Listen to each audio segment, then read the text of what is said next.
17 once again, introducing you to my Dishonored, very hard difficulty, video walkthrough. This is Mission 2, the High Overseer's Campbell level, and this is probably the first real, mission of the game, because it's introducing you to the city, which I'm traversing now. It is a little bit sandboxy. It's nothing to the likes of, like a Grand Theft Auto, but you can look around this place doing side quests, finding collectibles, and you will find yourself coming back here. So get used to traversing it, get used to getting confident in your traversal skills, and I'm going to talk about the mana system and the life system of the game. So Dishonored, as you can see in the top left corner, there are two jags on the screen. One is red, one is blue. The red is obviously my life, the blue is my mana. And the mana is what allows me to use the abilities, and the only ability you'll see me using in the game is Blink. And basically, the mana works on a regenerating system, where when you use it, you'll notice it depletes a large section of the blue, but if you give it chance, it will regain itself. And it will regain itself indefinitely. But what happens is, if you use it in rapid succession, you will forfeit the full regain. It will only regain one chunk at a time. And it gives you this interesting balancing act of, you can blink rapidly if you want to, but you will have to use more of your mana, and it's mana that you potentially won't get back. And the reason I say this is, you can use an item that brings back your mana, but I'm not going to be using it ever. I'm not going to be using any potions, any tonics, I won't be using any of it. This is just a bare bones run through, and that's just my choice. For you feel free to use them if you want to. It will definitely make some sections much easier because you can blink maybe 4 or 5 times and power stealth your way through the levels. But you'll notice I'm sitting, I'm waiting for it to regenerate, and my general rule of thumb is I try to keep at least two blinks on me at any time, just in case I have to make a quick adjustment. But a lot of the times I forget, and it's just because I'm not used to the system, because I've only had this game like 15 hours or something like that. But the cool thing is, if you only have one blink, it definitely gets you better at using it and using it wisely, because you can definitely get really overzealous and just flash around teleporting like Nightcrawler on speed, and that's not going to help you too much in this game unless you're really good with it, and unfortunately it can be a little bit finicky at the best of times. The life on this game does not regenerate, which a lot of people will be happy to know. You can eat food in the environment, which will give you bits of life. You can also use the potions that you find or that you can buy, and all that good stuff. This is a pretty cool system as well. When you get behind somebody, you can either obviously do the lethal or the non-lethal. Because this is a 0 kills, we will be going for non-lethal. And after you finish killing somebody, you're given the choice to carry the body. You don't have to, go pick it up. You can literally let it fall on your shoulder and then take it somewhere else. Couple of words of warning as far as carrying bodies and interacting with bodies goes. When you've got one on your shoulder, you can either press X to drop it or right trigger to throw it. Never throw them. Only throw them if you want to have fun or you want to kill people, because unfortunately I tried to put a dude down on a pipe next to me by throwing him, and he bounced off the pipe, fell maybe 5 feet, and I assume broke his neck because it killed him. Never ever throw any bodies or take anybody down near rats or near water, because what will happen in this game is there are swarms of rats that will actually devour the bodies and kill the people, and also if you put them anywhere near water, they will drown. So it sounds simple, it sounds obvious, but it can catch you out, so you want to be really careful. One of the best ways to avoid this, I would say, is to just not take people down. Try to take as many people down, as little people down as possible. But sometimes it's just easier if you can take them and hide their body than it is to just, interact with them. But this section here, once you get inside, there are tons of these roof lights that are definitely going to help you navigate this area.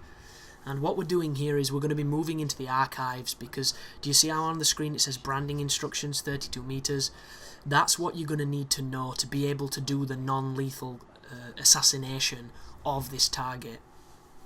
And I'm going to say this right now, people, this mission is so much easier if you just poison the guy with the drink and carry the body that way.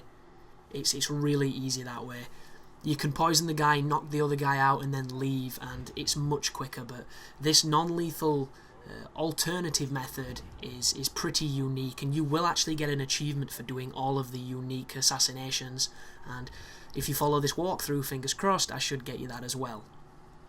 But now that we have the branding information, I'm going to be making my way over to the meeting room, and like I said, just save all the time. I can't stress enough the importance of saving, because one mistake can fuck you, and the autosave on this game is horrific.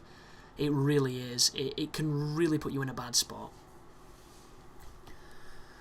But this guy, his position seems to be random at times. Sometimes he'll be near the window and he has a look. Sometimes he'll just be walking through the archives. If you're quick enough, you might not have to bother with him, but I obviously took too long, and there he is. But jump back out onto the ledge. Be careful when you walk along that side, because sometimes that one guard will look through the windows, and if he sees you, he's not going to be happy. But climb into the office, and then in here, this is where you can interact with the drinks and poison, or swap the poison side if you want. I spill them on the table because, you know, I'm a badass like that. And then I climb up onto the balcony. And one thing I will say is, I'm going to reinforce this as much as I can. Always crouch. Always see the icon in the bottom left of you know, the ridiculous looking dancing idiot thing that signifies you are hidden, you are crouched. Even when you're carrying people, you can still crouch. And a mistake I was making in this mission was actually trying to do sections in stealth without realising I was running and I wasn't crouched. And I was getting seen, I was getting frustrated, and it was all because I wasn't crouched. It helps so much. Like, this game doesn't necessarily work off a visibility meter per se when it comes to, you know, light and shadows. It's not like a Splinter Cell. It's literally, if you're not in the vision cone of the guy who's near you, you will not be seen. And you want to exploit that as best as you can, because there's plenty of perches, there's plenty of balconies, there's always some cheeky vent or something above people that you can get through levels on, be it a pipe or you know, an aqueduct. That is how you're going to be playing the majority of this game. But this is the target, and this is the uncle of, I think it's Callista, and she doesn't want you to injure him in any way. And what would normally happen here is that Campbell's trying to poison him, and you can swap the glasses so that Campbell gets poisoned instead. And that's pretty good. It's pretty cool. It definitely reminds me of Hitman, these moments where you're waiting for something to happen. And eavesdropping on this game is actually really good and really viable, because there will be moments where people will be talking. If you listen to the conversation, it'll open up doors, it'll open up shortcuts, it'll open up, you know, new techniques, new paths, new avenues to do things, because they'll speak about things that you can do, and because you have the knowledge, it allows your character to perform them. So never underestimate the ability of you know, reconnoitering the location. And this is the first tricky section. Depending on your timing on how you got through this level will depend on where the position of this guy is on the balcony. If he's where my guy is, you should be okay. There's two ways that I've done this before. Sometimes when he's not this advanced, you can just blink onto the light fitting, then blink towards the door and follow those two guys through it really quickly. Or you've got to do what I'm going to do here. He's going to turn around, and he's going to look around a little bit, and then he's going to go down the stairs. As he starts going down the stairs, we're going to go onto the balcony, onto the light fitting, and then we're going to wait for the blink to recharge, and then we're going to hit the door immediately and get back following those guys. So he walks across, he turns towards the stairs, and then we blink. So wait for him to get about midway down the stairs, go, and then aim for the doorway. What's going to happen here is, if he's in that position, the other guards in this room will not see you if you blink down and drop. Once you're down here, all you have to do is follow these guys into the secret chamber. So that bit can be tricky, but a couple of deaths, a couple of spots, whatever happens, you'll get it down, you'll get the timing. Also, do not underestimate the ability that is leaning. If you hold, I think, Y and you tilt left or right, you can lean out of cover, and it's really ridiculous because it lets you see a lot, and nobody can spot you unless they're like perpendicular to you. It's kind of crazy. But as soon as the door opens, I go in and I usually grab Campbell, knock him out, and then knock the other guy out.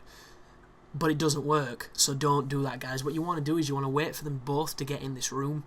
Stay behind this box. This is leaning. You see, I can see them blatantly, but they can't see me. As soon as the blue guy walks towards the painting, you are now good to go behind Campbell. So sneak behind him as he pulls his sword, and now you're free to take him out.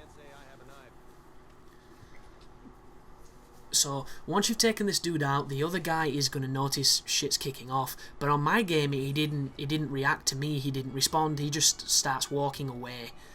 And I have seen him talk because I've watched a couple of videos after I did the run to see how other people did it, and some people did it really different to me, which is always good to see.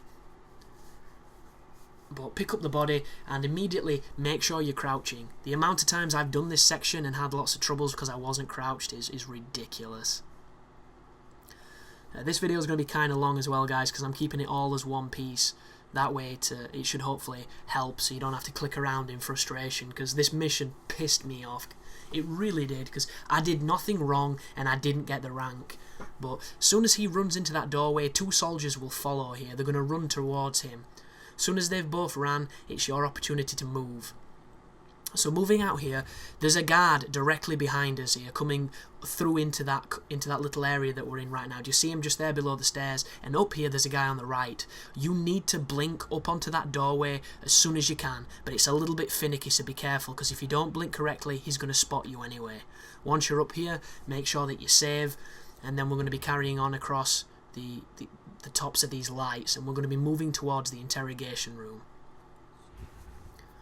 So once you're up here, you're pretty much safe. All that's left to be done on this section is a couple of interactions in the interrogation room, and bear in mind there's one guard that patrols through the area. He comes through the interrogation room, he circles back on himself, and then he comes through it again.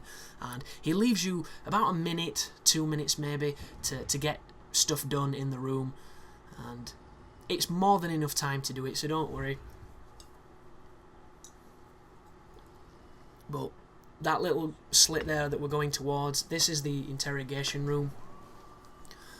What you want to do here is, you're going to need the heretic brand before you can do anything, and the brand is over there past that gate on a table. So I'm going to blink my way over. There's the brand just there. Sometimes picking things up on this game can be a little bit finicky, so do bear with it. It pisses me off at times, especially when you're under pressure and he wants to grab everything but the thing you need. That can get really testy at times. And then what I do is I go back onto this main beam, and then I sit facing the interrogation chair waiting for the guard.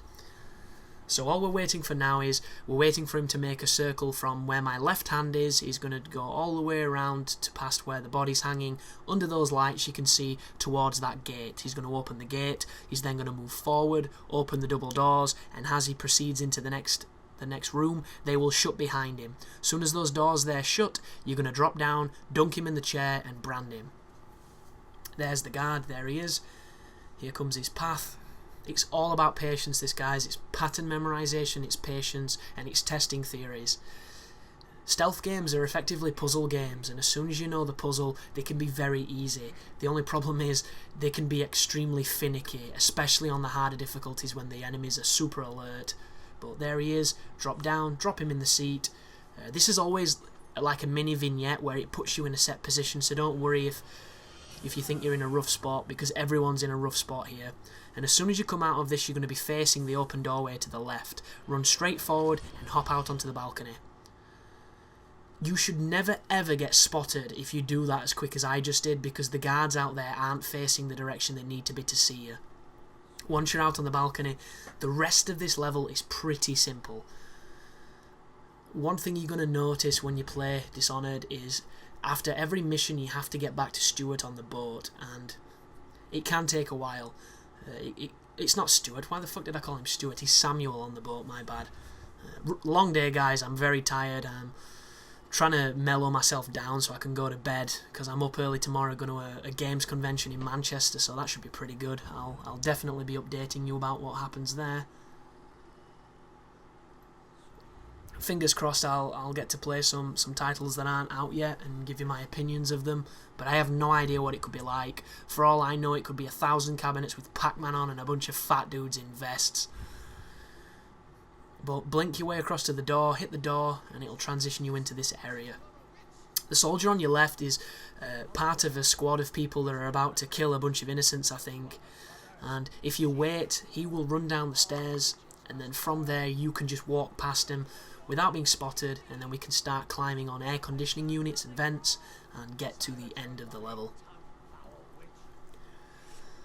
And if you do get invested in the game's story or in the character or in those little social moments, you'll definitely enjoy the game, because there is a lot of culture that's packed into this game, even though the playthrough that I'm doing, you don't generally see much of it.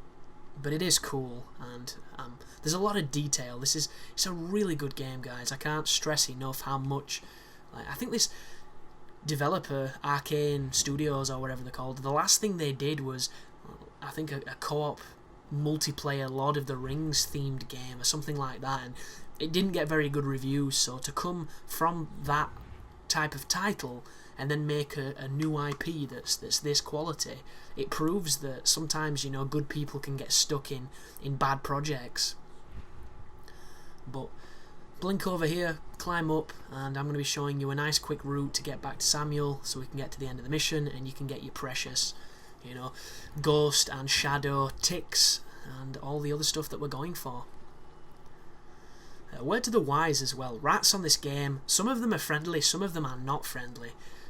You want to be really careful. There are moments where, especially in swarms, the swarms are just fierce. They will do damage to you, they will give your position away, they will kill you if you're not careful, and never trust the rats. I think the only time you want to even be interested in them if you can possess them, but aside from that, you see rats, do not go near them, because, you know, I've been bit too many times to think that they're anything but a fucking nuisance on this game, and they do a lot of damage.